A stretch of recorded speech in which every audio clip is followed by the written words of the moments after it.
আসসালামু আলাইকুম ওরহমতুল্লাহি ওয়াবারাকাতুহু।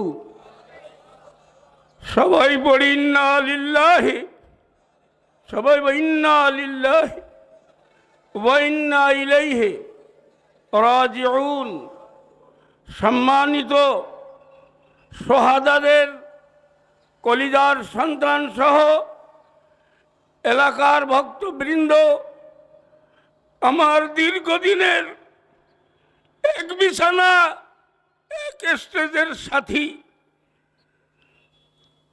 বলার কিছু নেই। আমি যখন হাটহাজারী মাদ্রাসাতে পড়ি, দাওরাই হাদিস পড়ি, মাহফিলের বয়স, ওয়াজের বয়স এই 50 বছর।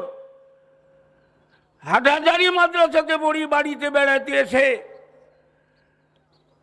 সোনাতুলি আমতলা মাঠে মাহফিল, সেখানে আমাকে দাওয়াত করা হলো। সেই দিন গাজী আবু বকর রহমাতুল্লাহ আলাইহি প্রধান অতিথি ছিলেন। সেই মাহফিলে বসে তার সঙ্গে আমার পরিচয়। সেটা হয়তো ইংরেজি 74 সালে, আর তিনি মারা গেছেন, শহীদ হয়েছেন 2004 সালে। আজকের এই দিনে, আজকের এই দিবাগত রাতে ওই সুনিয়াতুনিয়া মাদ্রাসাতেই মাহফিল ছিল। আমি এবং গাজী আবু বকর দুইজনই বক্তা ছিলাম। এদেশে বক্তা তো আমরা দুইজন। এখন তো বক্তার আর অভাব নাই, আলোচনারও অভাব নাই। কিন্তু তার জীবনে দেখেছি একটা সুচরিত্রবান ব্যক্তি, লোভহীন ব্যক্তি, দলের কোনো ঘ্রাণ। আমরা তো কওমি মাদ্রাসার সন্তান, আর তিনি তো একটা দলীয় ব্যক্তি। কিন্তু তার সঙ্গে দীর্ঘ 25 থেকে 30 বছর একসঙ্গে মাহফিল করে এক বিছানায় ঘুমায়, আমিও কোনোদিন দলীয় দুর্গন্ধ বা ঘ্রাণ কোনোদিন অনুভব করি নাই। এমন একটা মজার মানুষ ছিলেন, যার ভিতরে কোনো লোভ ছিল না। জীবনে কত মাহফিল করেছেন, সব মাহফিলের থেকে কিছু হাতিয়া নেওয়ারও সুযোগ পায় নাই। নাম নেমেই লাভ দিয়ে দৌড়ে চলে গেছে। এই রকমেরই একটা ব্যক্তি, যার জীবনে লোভ দেখিনি, যার জীবনে কোনো রকম চরিত্রহীনতা দেখিনি, যার এলম আমলের ভিতরে এত ভক্তি ছিল যা কল্পনাও করা যেত না। আপনারা অনেকে তার আলোচনা শুনেছেন। আমি তো প্রথম ওই আমতলা মাঠে শের যেদিন আলোচনা করি 10টা 5 মিনিট, আমার সময় 10টা। গাজী সাহেব আমার ডাইন পাশে এসে বসলেন। আমার 5 মিনিট বেশি হয়ে গেল। বললাম যে দোস্ত, 5 মিনিট আই খেলে ফেলেছি, মনে কিছু নিয়েন না।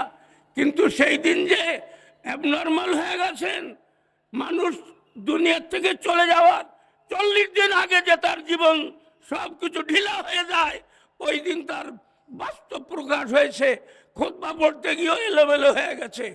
আমি বললাম দোস্ত, আমার আর একটা মাহফিল আছে কাটাখালীতে, আমি সেইখানে যাচ্ছি, আমি আপনার জন্য যা দোয়া করার করে যাচ্ছি। কিন্তু আমার মনে হয়েছে সুনাতুনিয়া মাদ্রাসার যেখানে স্টেজটা ছিল, স্টেজ থেকে পূব দিকে এই ঘাতকরা দাঁড়ানো ছিল বলে আমার ধারণা। এমনভাবে তারা ওইখানে দাঁড়ানো ছিল, আমরা বুঝতেও পারি নাই। আমি ওইখান থেকে নেমে আমার মোটরসাইকেল নিয়ে আমি চলে গেছি কাটাখালীতে। সেইখানে আমার আলোচনা শেষে আমার ভক্তবৃন্দরা এমনই বলছে, হুজুর গাড়ি চালায় যাত্রী যাওয়া লাগবে না, এই মাইকরের ভিতরে উঠায় আমরা দিয়ে আসি। বলে বাবা, আল্লাহর হাতে সবর তো করেছি, কোনো দরকার নাই। আমি বাড়িতে এসে মাত্র ঘুমাইছি। আমার একজন চাচা আব্দুল হক, উনি মাহফিল শেষ না হলে আর ওঠে না। ওই মাহফিলের শেষ ছিলেন আলহাজ মরহুম মৌলানা মুনাব্বার হুসাইন, যিনি খুলনা আলিয়া মাদ্রাসার মুহাদ্দিস ছিলেন। আমি ওনার সঙ্গে একবার হজেও গেছি 3 সালে, মুনাব্বার সাহেবের সঙ্গে 3 সালে হজে গেছি। আমি 4 বার গেছি। তার সর্বশেষ 7 সালে গেছি, তারপরে 19 সালে গেছি উমরা করতে। ওই মুনাব্বার সাহেব সর্বশেষ আলোচনা করে যখন মোনাজাত করে দিয়েছেন, মাঠের থেকে মানুষ যখন ছুটতেছে, আমার চাচা বললেন এই দিক দিয়ে যেই প্রথম গেট, ওই মেইন রাস্তায় নামার সাথে সাথে এক ভ্যানওয়ালা চেঁচাতে চেঁচাতে যাচ্ছে, আরে গাজী আবু বকরের বাইরে ফেলে দিছে। এইভাবে চেঁচা দিকে তখন ঘটনাটা ছড়ায় পড়ছে। তখন সচরাচর মোটরসাইকেল নিয়ে আসছে, আসে দেখে যে সত্যি কোন কুলঙ্গারেরা ওই ব্রিজের পরে যা করার তা করেছে, আল্লাহর ফয়সালা যা হয়েছে, সারা জীবন শাহাদাতের দোয়া করেছে, আল্লাহ তাআলা তাকে শহীদ বানিয়ে নিয়েছে। আমার তো মনে হয়েছে জানাজার সময় যখন এই খবর পাই, আমার চাচা দেখেছি আমরা দুইজনে এক স্টেজে, বাড়ি যেয়ে আমাকে ডাকতেছে, আমি ওখান থেকে এসে শুধু একটার সময় আমি বাড়িতে ঘুমায় পড়ছি। চাচা বাড়ি যেয়ে তার বৌমাকে ডাকতেছে, বৌমা আব্দুল মাহমুদ কই? আমি ঘুমের ভিতরে কেমন যেন একটু বলছে ঘুম পড়িছে।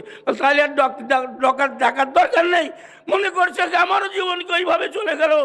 আমি ছিলাম গাটাখালি আর গাজী সাহেব ছিলেন ভয়লায়। আমি এসে ঘুমাইছি মাত্র একটার সময়, উঠে শুনি এই অবস্থা।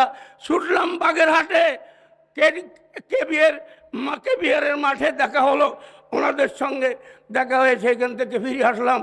জানাজা হলো ফয়লার মাঠে, সেখান থেকে দফন হলো তার নিজ বাড়িতে। এমন মজার মানুষটাকে আজকে যারা দুনিয়ার থেকে বিদায় দিছে, তারাও সঠিকভাবে যেতে পারেনি, আজও পারেনি। আমারও মৃত্যুর ডেট ছিল এক সপ্তাহ, এক সপ্তাহের ভিতরে আমাকে মেরে দিবে, আল্লাহ পাকের ফয়সালা। যারা ডেট দিয়েছে তারা এক সপ্তাহের ভিতরে মরে গেছে, যারা গালি করে দিয়েছে তারা এক সপ্তাহ মরে গেছে, যারা আমার বিরুদ্ধে কেস লিখেছে তারাও বাপ ধরে মাপ চেয়ে কাটায় গেছে। আমাদের কারোবারে দুঃখ নেই, ক্ষোভ নেই। গাজীর হত্যাকারীদের ফাঁসিও আমরা চাই না, আমরা চাই গাজী যে গাছগুলো চালু করে দিয়ে গেছে, এই কাজটা যদি সঠিক টাকা হয় তাহলে গাজীর বিচার আমরা ওইখান থেকে পাবো। ও একটা ধরে ফাটিয়ে দিলে ওতে কিছু আটে যায় না। আপনারা কি চান? গাজীর ফেলে যাওয়া কাজগুলো আমরা সবাই মিলে সম্পন্ন করতে চাই। আপনারা রাজি আছেন কিনা? দুই হাত ধরে তাকবীর, নারায়ে তাকবীর, নারায়ে তাকবীর। তার ব্যথা রাখার জায়গা নেই। আজকে তার সন্তান, আমারও সন্তান, তামিমকে বলছে, তামিম 25 বছর 30 বছর এক বিছানে ঘুমাইছি, তোমার বাবার একটা ত্রুটি জীবনে পাইনি। লোভ লালসা বলে কিছু ছিল না, এলেম আমল ছিল, মানুষকে জাতিকে বিনা পয়সা বিতরণ করে দিয়ে গেছে। আল্লাহ তাআলার কাছে এই যে কয়জন বসা আছে, প্রত্যেকের শহীদ পিতাদের জন্য এবং তাদের সন্তানের জন্য আমার হৃদয় নিংড়ানোর দোয়া রেখে, তাদের থেকে উপস্থিতিদের কাছ থেকে দোয়া কামনা করে আমি এখানে শেষ করছি। আল্লাহ তাআলা যেন সবাইকে, আমাদেরকেও শাহাদাতের মর্যাদা দেন। দিনের জন্য বাংলার জমিনে যদি রক্ত দিয়ে চলে যেতে হয় তাতে আমাদের কোনো আপত্তি নাই, আমরা রাজি আছি। আসসালামু আলাইকুম ওয়া রাহমাতুল্লাহ।